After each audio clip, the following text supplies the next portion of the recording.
My girlfriend once shouted at me in anger and said, "If you ever leave me now, you have no idea what I will do." I stayed silent, and for the next few months, I lived life completely according to her wishes. But one day, suddenly, while we were at a restaurant, some guy walked in. The moment she saw him, she ran toward him. And then she said something, or did something, that no one there could have ever expected. I just got up from the table, walked out, got in my car, and blocked her number. But that very night, a call from that same guy changed everything. My name's Nathan. I'm a software engineer in Austin, the kind of guy who avoids drama and genuinely believed that if you treated people with respect, they'd do the same. I was wrong. I met Lily at a friend's barbecue 2 years ago. She was magnetic, confident, beautiful, with this laugh that made everyone turn and smile. She worked in marketing, always had interesting stories, and seemed to light up whenever I walked into a room. For the first 8 months, everything felt perfect. Weekends hiking, trying new restaurants, talking until 3 in the morning. But around the 1-year mark, things shifted. She'd get upset if I didn't text back within 10 minutes. She'd scroll through my phone while I was in the shower. She questioned why I needed to hang out with friends without her, why my female coworker would comment on my Instagram posts, why I didn't want to move in together after only 14 months. I told myself it was just insecurity. So I gave her reassurance. I stopped going to guys' nights as often. I texted constantly. I introduced her to everyone in my life. It still wasn't enough. The real turning point came on a Tuesday night in March. We'd been arguing about something trivial. I'd arrived 20 minutes late to her apartment because of traffic on I-35. "You don't even care about me anymore," she said, her voice rising. "You show up late. You barely talk to me. Lily, there was an accident. I texted you about it. You could have left earlier." She slammed the wooden spoon down on the counter, and red sauce splattered across the white tile. "Don't interrupt me when I'm talking." I took a breath. "I'm not trying to fight. I'm sorry I was late. The food smells amazing. You're not happy. You never look happy anymore when you're with me." "That's not true." "It is.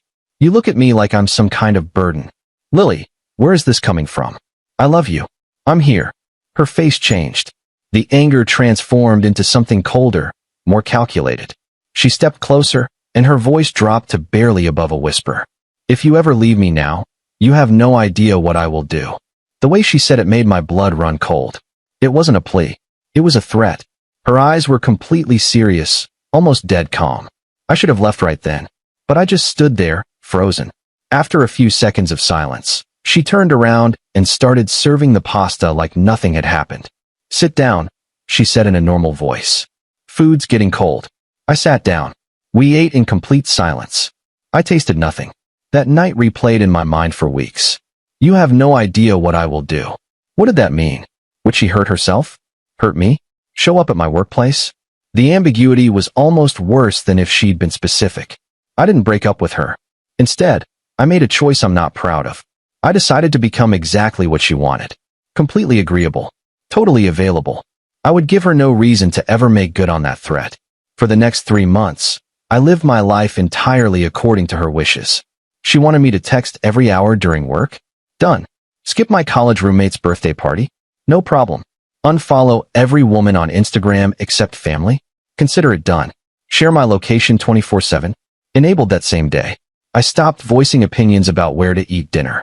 I just said, "Whatever you want, babe." I stopped making plans with friends unless she approved them. I started working from her apartment 3 days a week because she said it made her feel more secure. My best friend Kyle noticed something was wrong. "Dude, we haven't hung out in like 6 weeks, he said during a phone call. "What's going on?" "Nothing's going on. Things are just busy." "You don't sound fine." I said I'm fine, Kyle. He backed off, but I could hear the concern in his voice. The thing is, I wasn't fine. I was exhausted. I lost weight. I started getting tension headaches. I'd wake up with my jaw clenched so tight my teeth hurt. But Lily seemed happier than ever. She'd tell me how much she appreciated me, how I was the best boyfriend she'd ever had. And for brief moments, I'd feel that old spark. Then I'd remember that threat, and the spark would die. 3 months of this. 90 days of performing the role of perfect boyfriend while slowly losing myself. And then came Saturday, June 15th. Lily wanted to try this new upscale restaurant downtown called Harvest. I made reservations for 7 p.m., picked her up, complimented her dress, drove while she talked about her week. The restaurant was beautiful. Exposed brick walls, Edison bulbs, fresh flowers. We were seated by the window. Lily ordered Pinot Grigio. I ordered an IPA. The salmon looks amazing, she said. What are you thinking? Probably the ribeye. You always get steak. I like steak. She smiled. I know you do. For a moment, it felt almost normal. I let myself relax just a little. That's when he walked in. Lily's entire body went rigid. Her eyes locked onto the entrance, and all the color drained from her face. I turned and saw a tall guy in his early 30s, well-built, wearing a button-down and jeans. He was with another couple, laughing. Before I could ask what was wrong, Lily was out of her seat. She ran across the restaurant toward him. Not walked quickly, ran. Her heels clicking rapidly, weaving between tables, nearly bumping into a server. Josh, she called out. The guy, Josh, turned around. His expression cycled through confusion, recognition, then discomfort. I watched as Lily threw her arms around him. A full embrace, the kind you'd give someone you desperately missed. She was saying something I couldn't hear. Josh didn't really hug her back. His arms came up awkwardly, patting her shoulder before he stepped backward. He said something, and she laughed, touching his arm. He said something else, his expression definitely uncomfortable now. Other diners were starting to notice. Then Lily grabbed Josh's hand with both of hers and said something that made him physically recoil. He pulled his hand away. She reached for him again, and he took another step back, shaking his head. The woman Josh was with, his wife, based on the ring, put a protective hand on his arm. That's when I understood. This wasn't some old friend.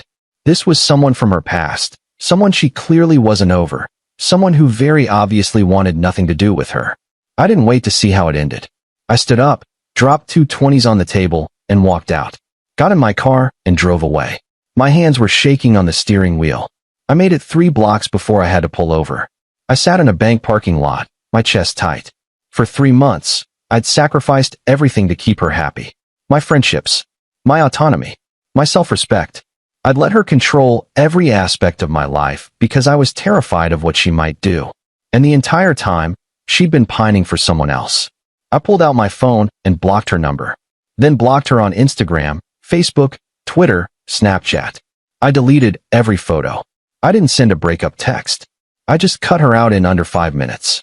Then I drove home, got into bed, and stared at my ceiling. Around midnight, my phone rang.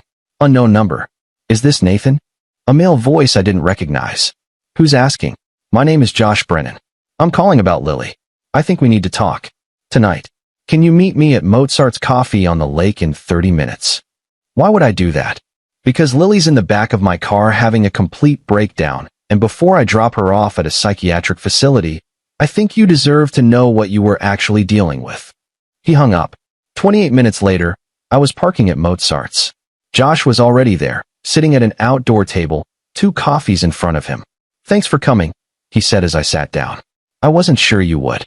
Where's Lily? She's safe. My wife is with her in the car. She's sedated.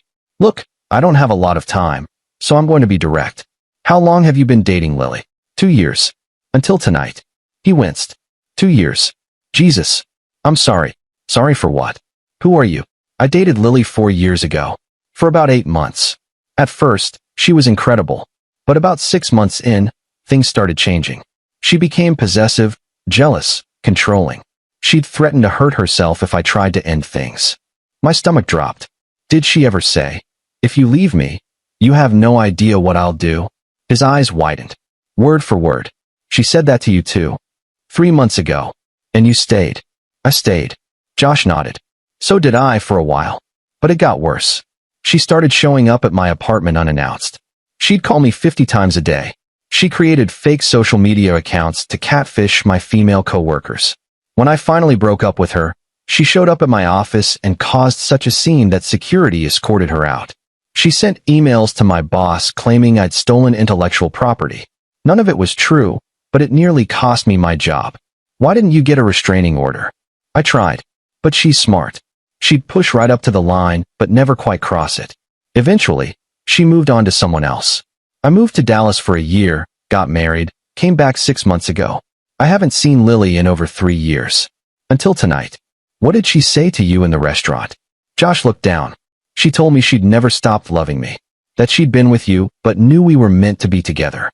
She begged me to leave my wife. When I said no, she told me that if I didn't leave with her right then, she'd tell my wife I'd been having an affair with her for the past 6 months. Would your wife believe that? No. But Lily's good at creating chaos. I told her if she didn't calm down and come with me, I'd call the police. She started hyperventilating. My wife, who's a therapist, recognized the signs of a severe mental health episode.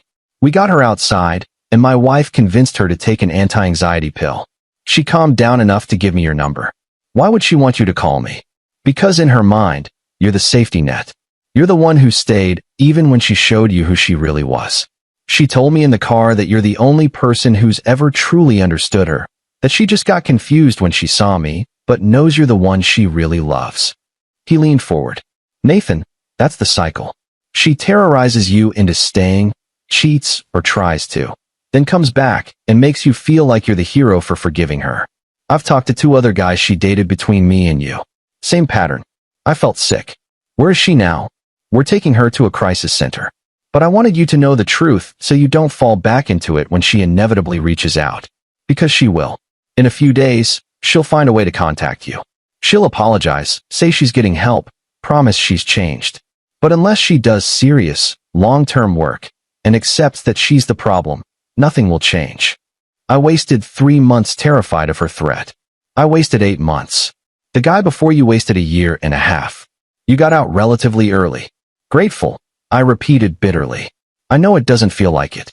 But trust me, in 6 months, you'll look back and realize how much worse it could have gotten. He stood up. Block her on everything. Don't let her back in. Not even to talk. Not even to get closure. I already blocked her. Good.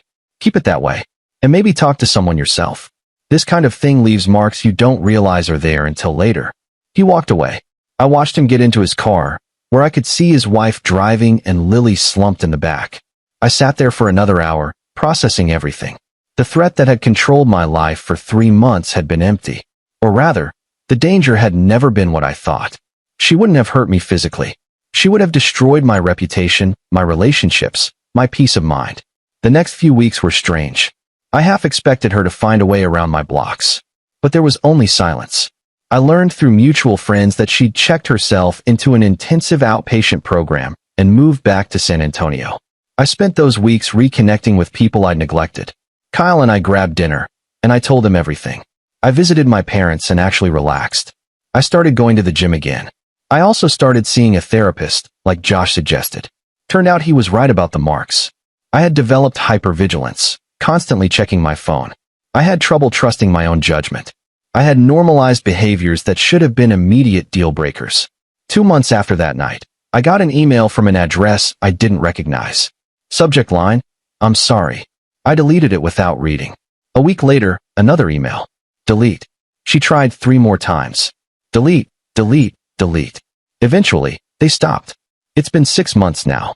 I'm dating again, slowly. I went out with someone named Amy a few times. We met at a climbing gym. She's kind, secure, has healthy boundaries. When I told her on our 4th date that I'd gotten out of a difficult relationship and was taking things slow, she just smiled and said, "That's smart." Me too.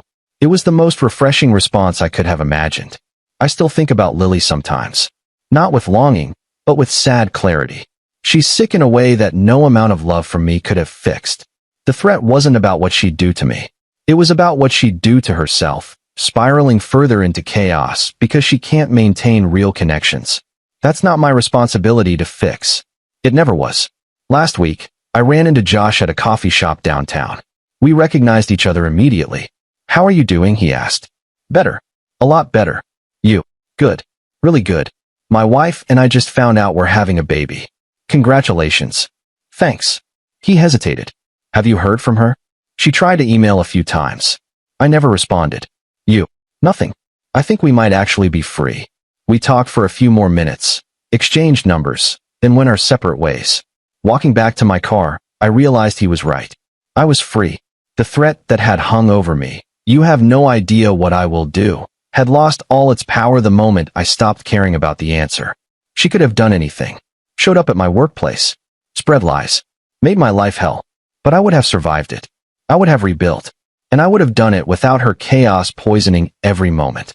That's the thing about threats. They only work if you value the threatener's presence more than your own peace. I don't anymore. I'm 28 years old. I live in Austin. I work as a software engineer, I climb on weekends, and I'm slowly figuring out what healthy love actually looks like. And I've never been more grateful to have walked out of a restaurant and never looked back.